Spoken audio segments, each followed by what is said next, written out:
Γεια σας. Γεια σας. Είμαι ο Χρήστος Γεωργόπουλος. Είμαι ο Νίκος Ζαφύρης και θα σας παρουσιάσουμε διάφορους τρόπους για το πώς να ρίχνετε κοπέλες με χιούμορ. Μπορούμε να ξεκινήσουμε. Πάμε! Λοιπόν, πρώτος τρόπος για να ρίξουμε μια κοπέλα είναι ενώ περπατάς στο πάρκο και τη βλέπεις μόνη της να κάθεται σε ένα πακάκι. Μπορείς να πας να την πεις απλά 2-3 ωραίες ατάκες, να την προσελκύσεις και να παιχτεί και μια κατάσταση. Πάμε να δούμε ένα παράδειγμα.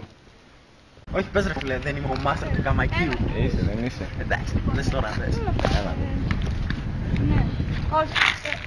Τι είσαι λίγο, τι έχεις. Φίλε, Όλα καλά εσύ. Χρήστος, Έλα, είναι χάρηκα. δεν μου λες, Δεν σου λέγεται πως τίποτα λες.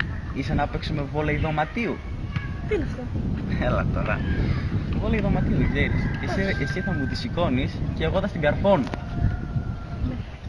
Είσαι πολύ ανώμαλος. Ευχαριστώ. Πάμε σε μια δεύτερη. Ναι. Ο μπαμπάς σου κλέφτης ήταν. Πού το ξέρεις. Κάτι. Δεν έχει τίποτα. Όλα είναι άσχα. Αυτό θα γίνει στο δικαστήριο. Όχι. Εντάξει, συγγνώμη. Του Παναγία μου, τι είναι αυτή ρε. Σε είδα πριν από μακριά. Φορούσες γυαλιά. Ναι. Πες μου, γιατρός είμαι. Τι γιατρός. Σεξολόγος. Πονηρή. Οφθαλμίατρος είμαι. Θα σου πετάσω τα μάτια έξω.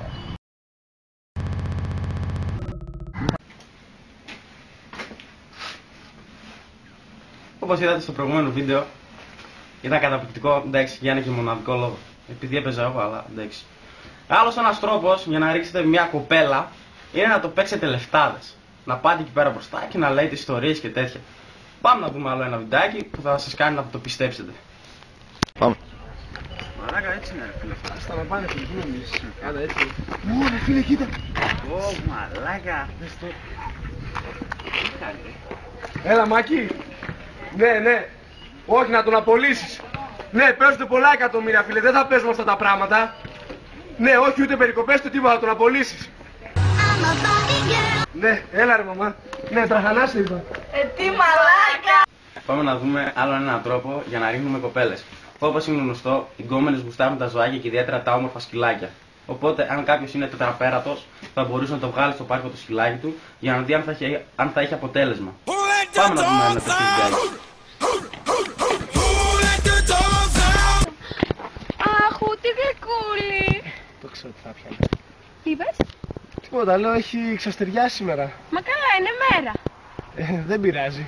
Πολύ χαμηλό, ευχαριστώ. Τι. Τίποτα, λέω ο σκύλος μου τρώει πολύ τραχανά. Τραχανά. Αφού λοιπόν καταφέρατε να είστε την κόμμα με όλους αυτούς τους τρόπους τους οποίους σας δείξαμε πριν, μπορείτε να κλείσετε ένα ραντεβού μαζί της και να πάτε να την πάρετε με το αμάξι. Το αμάξι έχει να την ενθουσιάσει, μπορεί να έχει ένα γαμάτο οικοσύστημα. Οι γκόμενες γουστάρουν την αληθή μουσική και τρελό κέφι μέσα στο αμάξι. Πριν πάτε να την πάρετε ένα τηλέφωνο και πριν να κατέβει 5 με 10 λεπτά νωρίτερα, έτσι ώστε μόλις φτάσετε να σας δει κατευθείαν να είναι χαρούμενοι και να είναι στα αμάξι και να κάνετε την ωραία σας βόλτα. Πάμε να δούμε ένα παράδειγμα.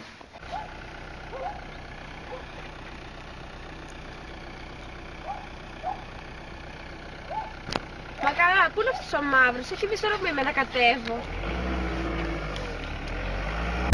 Δεν ταιριάζεται σου λέω, τόσο αντικειμενικά στο λέω. Για στις φίλες σου να λένε το αντίθετο.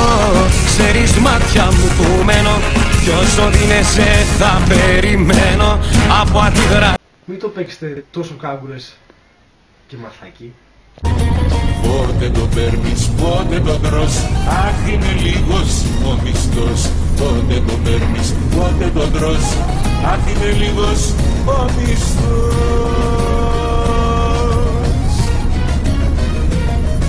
Εντάξει, δεν χρειάζεται να τη ζήσετε από το πρώτο ραντεβού το τι στο καλό έχετε εδώ μέσα.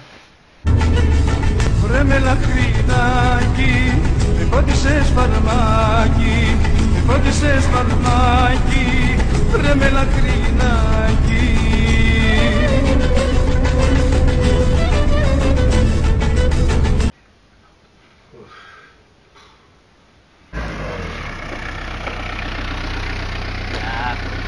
Άντε, επιτέλους.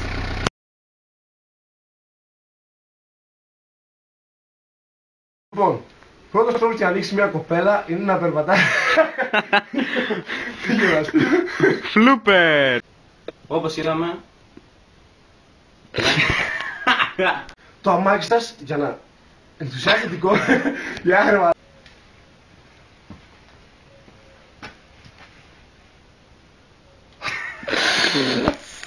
Λοιπόν, αυτή ήταν η εργασία μας. Ελπίζουμε να σας άρεσε. Εντάξει, δεν είναι και ό,τι καλύτερο, αλλά ό,τι μπορέσαμε κάναμε. Είναι για την πληροφορική. Πιστεύω ήμασταν και λίγο swag στο βίντεο. Και λίγο ντίκο. Ναι. Πάντα ντίκο. Λοιπόν, εσείς κύριε που κάθεστε τώρα έτσι και πέρα και κοιτάτε, βάλτε και κανένα καλό βαθμό, δεν βλάπτει. Εντάξει, πιστεύω ήταν ωραία εργασία. Άντε, τα λέμε. Γεια σας.